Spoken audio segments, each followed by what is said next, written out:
সকালে শুনছি যে ময়ূর ঘাটে একটি বড় মাছ আসছে, দাঁতিনে মাছ, তাই দেখতে চলে আসলাম। এসে দেখি অনেক বড় 22-21 কেজি মাছটা ওয়েট হয়েছে, আর দাম হাঁকা হয়েছে 1 লক্ষ টাকা। কিন্তু মাছটি এখানে বিক্রি হয় নাই, মাছটি চিটাং পাঠানো হয়েছে বেশি দাম পাওয়ার জন্য।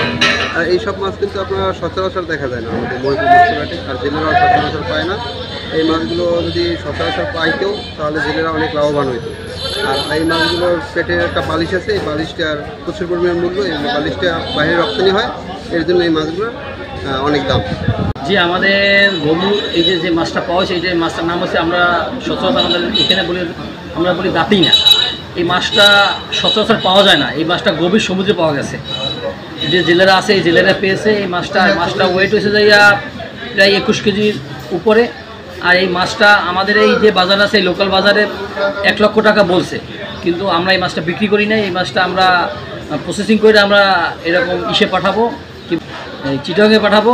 আর আমরা যতটুকু জানি যে এই মাছটার যে বালিশটা আছে, এই বালিশটা অনেক দামি। এই বালিশটা নিয়ে নাকি ঔষধের জন্য নাকি এইটা খুব প্রয়োজনীয়, যার কারণে এই মাছটার প্রচুর দাম। এই মাছটা সচরাচর পাওয়া যায় না। গভীর সমুদ্রে যারা জেলেরা আছে তারা বছরে 1-2 বার দেখা যাইতে পারে, নাও যেতে পারে। এই কারণে এই মাছটা এই আমাদের মার্কেটে আসছে, কিন্তু মাছটা আমরা বিক্রি করি নাই। 1 লক্ষ টাকা পর্যন্ত বলা হয়েছে, কিন্তু মাছটা আমরা এরকম এই চিটাগাংয়ে পাঠাইছি আরও বেশি দামের আসে। বড় একটি দাঁতিনা মাছ আমি দেখতে গেছিলাম, দেখতে যাওয়ার পরে অনেক বড় মাছটা। আসলে এরকম মাছ সচরাচর পাওয়া যায় না, জেলেরা গভীর সমুদ্রে পাইছে। মাছেরটা অনেক দাম, আর এই প্রতারণা ইনপুট হয় বিভিন্ন রাষ্ট্রে। তা আমার কাছে দেখতে অনেক ভালো লাগছে।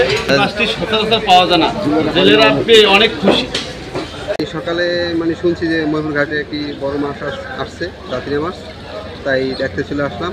এসে দেখি অনেক বড় 22-21 কেজি মাছটা ওয়েট হয়েছে, আর দাম হাঁকা হয়েছে 1 লক্ষ টাকা। কিন্তু মাছটি এখানে বিক্রি হয় নাই, মাছটি চিটাং পাঠানো হয়েছে বেশি দাম পাওয়ার জন্য। আর এইসব মাছ কিন্তু আপনারা সচরাচর দেখা যায় না আমাদের ময়ূর মাছ ঘাটে, আর জেলেরাও সচরাচর পায় না। এই মাছগুলো যদি সচরাচর পাইতেও তাহলে জেলেরা অনেক লাভবান হইতো। আর এই মাছগুলোর পেটের একটা বালিশ আছে, এই বালিশটার প্রচুর পরিমাণ মূল্য, এই বালিশটা বাইরে রপ্তানি হয়, এর জন্য এই মাছগুলোর অনেক দাম।